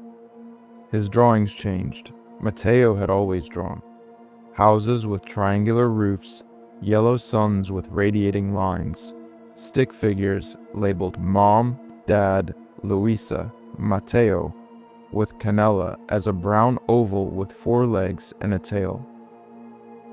After the trip, he drew animals, only animals. But the animals were wrong. They had too many legs, or legs that bent the wrong way, or bodies that curved and twisted in shapes that no living thing could hold.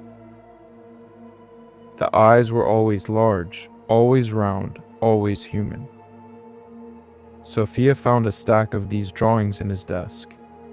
She looked through them and felt something cold settle in her stomach. Not fear, exactly, but the precursor to fear. The awareness that something is moving toward you in the dark and you can't yet see what it is. He started waking up at night, 2 in the morning, 3, 4. Sophia would get up to check on Tomas and find Mateo standing in the hallway, motionless, his eyes open, his arms at his sides. Not sleepwalking, his eyes tracked her when she approached. He was awake. He was just standing there. "Mateo, what are you doing?" He'd look at her, and he'd smile. That smile. The one that used to make her heart swell, and now made something in her chest constrict. It was his smile. She was almost sure it was his smile. But it didn't move the way it used to. It didn't reach his eyes. It sat on his face like something placed there. "Nothing, Mama. I was just listening." "Listening to what?" "The outside." Canela stopped going near him. It happened gradually, over a week, maybe 2. The dog who had slept in his room since she was a puppy, the dog who followed him from room to room like a satellite in orbit, began to hesitate. She'd stand in the doorway of Mateo's room instead of going in. She'd watch him from across the living room with her head low and her ears flat. One evening, Mateo reached down to pet her, and Canela flinched. Not startled, flinched, the way a dog flinches from a hand that has hit her. But no one had ever hit Canela. She pulled away from Mateo's touch and retreated under David and Sophia's bed, and she stayed there for the rest of the night. After that, she slept under their bed every night. She wouldn't enter Mateo's room. If Mateo walked toward her, she'd move away, not running, not panicking, but deliberately, quietly, keeping a distance that she seemed to have calculated and would not allow to shrink. David woke one night to a sound, low, rhythmic, coming from the other end of the hallway. He got up. The house was dark. The sound grew clearer as he approached Mateo's room, a vibration more than a noise, a frequency he felt in his sternum before he heard it with his ears. He opened the door. Mateo was on the floor, on all fours, moving in a slow circle. His back was arched, not hunched the way a child playing animal would hunch, but curved, deeply, fluidly, his spine bending in a continuous wave that looked less like a child's body and more like something boneless, something liquid. He was making the sound a low, sustained hum, almost a growl, but not quite. Something between a purr and a frequency that David associated with large machinery or electrical transformers. He could feel it in his teeth. David turned on the light. Mateo looked up.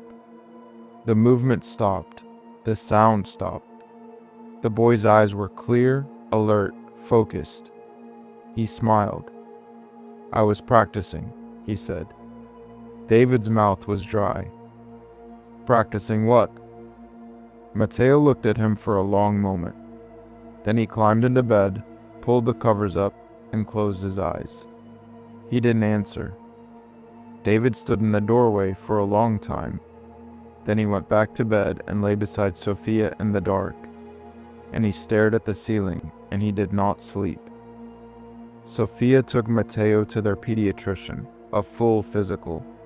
Blood work, reflexes, the standard battery. The doctor found nothing wrong. If anything, Mateo was healthier than his last checkup. His reflexes were faster. His coordination had improved. He'd grown a quarter inch. "He's thriving," the doctor said, and Sophia nodded and thanked him and walked to the car and sat in the parking lot for 15 minutes before she could drive. A child psychologist evaluated him over 2 sessions. Mateo was polite, cooperative, articulate. He answered questions willingly. He made eye contact. He showed no signs of trauma, no signs of abuse, no signs of anxiety or depression. The psychologist's written evaluation included a single line that Sophia read 3 times. Mateo presents as a child who is performing childhood, rather than experiencing it. Sophia's mother came from Tucson to stay for a week. Abuela Rosa, born in Sonora, raised on stories that she didn't call superstitions because she didn't believe they were superstitions. She was a practical woman. She'd raised 4 children and buried a husband and run a household on a cleaning woman's salary for 30 years. But she carried with her a map of the world that included territories the modern mind had decided didn't exist. She spent an afternoon with Mateo while David and Sophia were at work. Just the 2 of them and the baby. She watched Mateo draw. She watched him eat. She watched the way Canela pressed herself against the far wall when the boy entered the room. When David and Sophia came home, Abuela Rosa was sitting on the front porch. She had been crying. Her eyes were swollen, and she held a rosary in one hand and a wad of tissue in the other. And when Sophia sat down beside her, the old woman took her daughter's hand and held it tightly. "That boy loves you," she said. "I believe that. He loves you, and he is trying. Whatever is in him, it hasn't taken that away. Not yet. Mama, listen to me. Something came into him in those trees, something old. I can feel it when he looks at me. He looks at me and he sees me, but something else looks at me too. From behind his eyes. You need to find someone who understands this. Not a doctor, not a psychologist. Someone who knows what walks in the woods." David resisted. He was a practical man. He wired houses and fixed circuit breakers and believed in things he could measure with a multimeter. What his mother-in-law was suggesting belonged to a world he had left behind, or thought he had when his own grandmother died, and took her santos and her candles and her whispered prayers with her. But then something happened that broke through every wall he'd built. A Tuesday night, late. David got up to check on Mateo. He did this every night now, sometimes twice, and found the bed empty. He searched the house, kitchen, living room, bathroom, Louisa's room. Nothing. He went to the back door. It was unlocked. He stepped into the yard. Mateo was standing at the fence. The back fence, the one that faced the open desert south of their subdivision. He was in his pajamas, barefoot on the concrete patio, standing perfectly still, his hands at his sides, staring out at the dark land beyond the chain link. And on the other side of the fence, maybe 10 feet away, Something was crouching in the scrub. David saw in the porch light a shape, large, low to the ground. On all fours, its body compressed and hunched, its outline wrong in ways his brain couldn't process fast enough. It was dark, darker than the desert behind it, as if it absorbed the light rather than reflecting it. And it was watching Mateo. And Mateo was watching it. They faced each other across the fence like two people having a conversation in a language made entirely of stillness. David screamed. The sound came out of him involuntarily, raw, a father's scream. The sound a man makes when he sees his child standing at the edge of something he cannot name. The shape dropped lower, impossibly low, as if its body could compress to nothing, and moved. Fast, faster than anything that size should move. It flowed across the desert floor like a shadow cast by something that wasn't there, and vanished into the scrub brush in less than 2 seconds. Mateo turned around. He looked at his father. His face was calm, his eyes were clear. He said, "He wants me to come with him. I told him not yet." David picked up his son and carried him inside and locked the door and called a Navajo healer the next morning. The healer was found through a chain of connections, David to a co-worker, the co-worker to an uncle, the uncle to a woman in Window Rock, the woman to a Hatali who had done this kind of work before. The healer agreed to come, reluctantly. He asked David questions on the phone that David didn't fully understand. Then he drove to Tucson. He asked to see Mateo alone. 5 minutes. The boy sat in the living room and the healer sat across from him. And David and Sophia waited in the kitchen and listened to silence. When the healer came out, he was visibly shaken. His hands, which had been steady when he arrived, were trembling slightly. He accepted the glass of water Sophia offered and drank it slowly before speaking. "Something attached to your son in those woods. It's not possessing him, not in the way you might think. It's teaching him, showing him how to be like it. He's in between right now. Part of him is still your son. Part of him is learning to be something else." Sophia made a sound that wasn't a word. "I can help," the healer said. "But I need you to understand this is not a simple thing. What's in him doesn't want to leave. It's invested. It's been patient." The ceremony took place over 2 nights. The family agreed to keep the details private, out of respect for the tradition and at the healer's request. What David and Sophia were willing to share was this: Mateo resisted. Not physically. He didn't fight, didn't run, but he became agitated in a way they had never seen. He paced. He scratched at his arms. He spoke rapidly, urgently, in a voice that shifted his voice at first, then something deeper, older, a voice that came from a chest larger than an 8-year-old's, resonating at a frequency that made the hair on Sophia's arms stand up.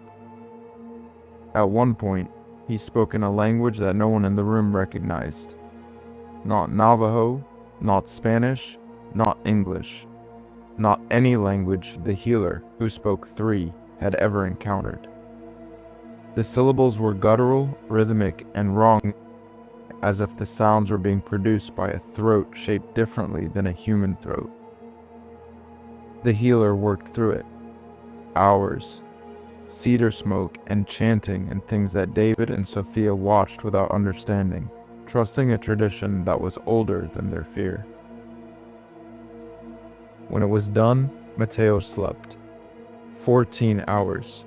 The deepest, most motionless sleep Sophia had ever seen. No turning, no dreaming. Just a boy, lying on his back, breathing slowly as if his body was rebooting. When he woke up, he asked for chicken nuggets. He asked where Canela was. He drew a picture of the family standing in front of their house.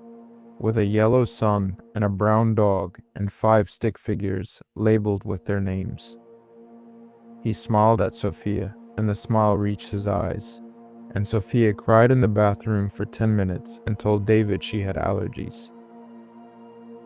Months later, things were better. Mateo played, he laughed, he argued with his sister and demanded mac and cheese, and left his shoes in the middle of the hallway. Canella slept in his room again, most nights. Some nights, she still hesitated at the door. Some nights she chose to sleep under David and Sophia's bed. But mostly, she went to him. She lay on the floor beside his bed the way she used to, chin on paws, watching him sleep. But there were moments. Late at night, Sophia would sometimes find Mateo at the window, standing in the dark, his face close to the glass, his breath fogging the surface. When she asked what he was looking at, he said, "Nothing." But his eyes tracked something moving across the yard. Something Sophia couldn't see, no matter how hard she looked. The healer had told them it might never be fully resolved, that some connections, once made, leave a mark.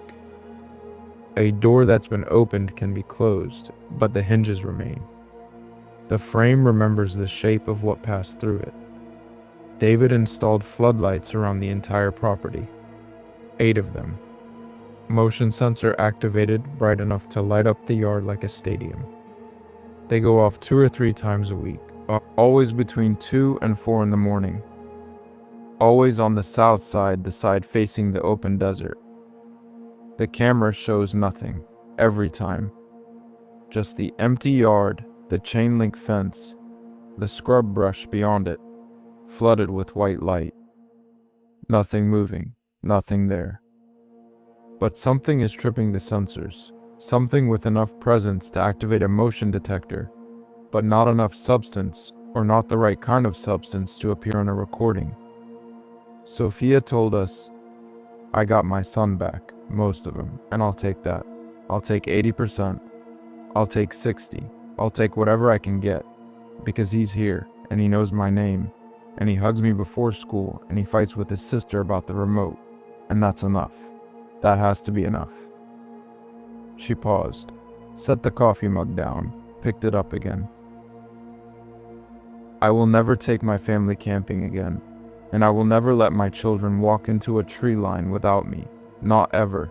Not for the rest of my life." David was harder to read. He sat beside Sophia, and he listened to her speak, and he nodded in the places you'd expect a supportive husband to nod.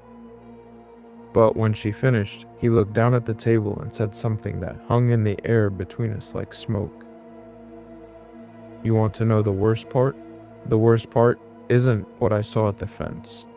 It's not the voice, it's not the drawings, or the way the dog acted, or any of it."